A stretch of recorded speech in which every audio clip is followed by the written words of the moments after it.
Day not get thirsty. Try spending a day working outside underneath the hot sun. Thanks for the reminder. I've been awake for 7 hours and only had 1 glass of water. I drink about a bottle of water a day. Yes, I have this same issue. The rare time I truly feel thirsty is if I eat a bunch of pizza and in the night or next morning I actually feel thirsty, but that's pretty rare. Our recognition of thirst diminishes with age. So older people often drink less and can more easily suffer from dehydration. A history of disordered eating can also impact our ability to notice thirst. So if anyone has suffered an eating disorder of any kind in the past, then it's worth finding ways to remind yourself to drink.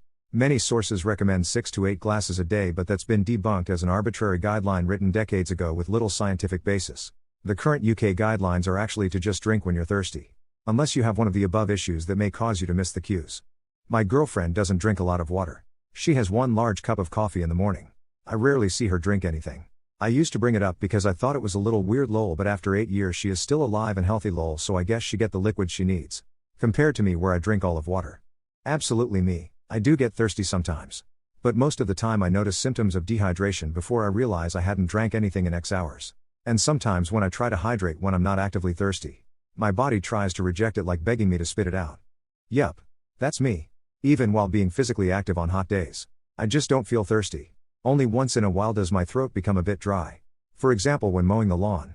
It's almost alarming. But I have put down a decent routine in drinking water throughout the day. My tech-hating friend has finally got himself a smartphone. What meme can I send him to make him immediately regret his decision? Send him gay porn, or straight porn as he's gay. Every time I update, I lose a few more rights. Just start sending funny stuff in general, then once he start responding in kind you send. Getting a smartphone for useful stuff, Drake no. Getting a smartphone to send memes, Drake yes. I'm a little old-fashioned, so I would go with some classic goat. Say. You can't go wrong with some furry Sonic the Hedgehog porn. Whenever I see those I regret my existence. Not even a meme. Grab his phone when he's not looking and make Goatsy his lock screen. The old lady looking at her PC and 1 man 1 jar caption. Most people would have to look. One of us GIF. https://media. Tenor. com/mpmbsd82g14x/ Wolf of Wall Street Jordan Belfort. GIF. That SpongeBob face when Squidward likes Krabby Patties saying you like your smartphone. Don't you insert friend's name here apostrophe and quat. Make him an Undertaker meme in which newly acquired smartphone threatens my free time. Anything from our /cuckold captions. Just shoot him a random dick pic. That black dude sitting on the bed with the giant cock, or the Tony Eveready gif where he puts his nuts in this bitch's asshole and flips his dick down into her pussy. I feel like a dick pic is the obvious choice here. Send him stats on how heavy smartphone use increases stress, depression, and ADHD symptoms.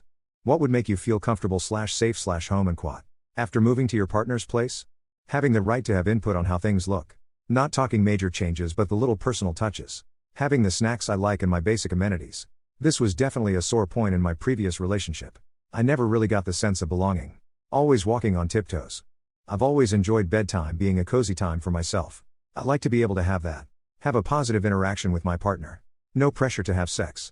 Snuggle a bit. And then go to bed however I feel most comfortable. Cozy time helps me to feel much more comfortable. I doubt I'd ever feel 100% comfortable or fully at home if I moved into another person's home. So I wouldn't do that. But, things that might help. Bringing some of my furniture and stuff. Even if that means they'd have to get rid of some of their stuff to make room for it. Having a say when it comes to things like decorations, wall colors, use of the space, etc. My dog. Having my own space in the place. Getting something for the house that I pick after moving in. It can be something small like a potted plant or a kilt for the couch. But it means I left my touch and signature there. Having a space to put my stuff away. A surface in the bathroom for my products. A space in the closet for my clothes. A shelf for my books, etc. Knowing where everything is also a big one.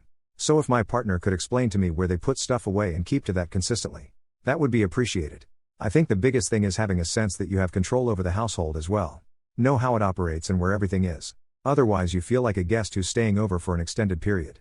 What was your favorite Disney movie as a kid? The Great Mouse Detective. One of the lesser known ones but so good.